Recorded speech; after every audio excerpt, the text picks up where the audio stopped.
Okay, so to cap off our discussion for today, I thought it would be useful for everyone out there who's watching to maybe hear what you would like them to know about the Pacific in terms of how people are dealing with climate change, how communities are coping, and that the stereotypes that maybe we are used to seeing in the media maybe aren't as accurate a portrayal of what's happening here in the Pacific.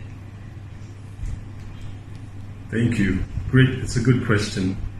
I would say here in the Pacific we pride ourselves with being very resilient. You'd come to this group of islands and you would wonder how the hell did some of these people even survive? And we've been living here for thousands of years. And that just shows our resilience to the elements, to Mother Nature. Not just that, we've sailed these Pacific oceans, we've mastered the stars in terms of how we find a way through the Pacific Ocean.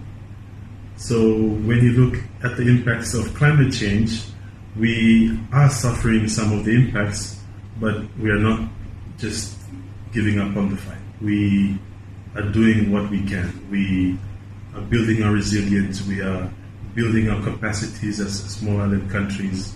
We are looking ahead in terms of the future that we will leave behind for future generations. And some may say that we are drowning, but we definitely are not drowning. We are swimming quite aggressively against the tides because this is our land. This is something that's part of our DNA, and it's not something easy that we can just let go of. Of course, we will be facing more severe impacts of climate change because the trajectory that we are moving towards now with failing to meet the 1.5 threshold is looking very unfavorable, especially from our developed countries.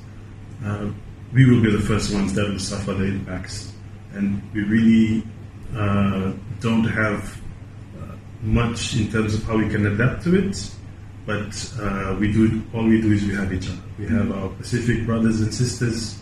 If one of the Pacific countries was to go down because of the rise in sea level, places like Fiji, places like, we would gladly accommodate them because they are a part of us. And I think that is something that we pride ourselves with, that we hold it, the resilience that we build in terms of the way we look at life and how we are now dealing with this climate crisis. I think that's a really wonderful way of looking at things. So I really appreciate you sharing that with us. Thank you. Naka.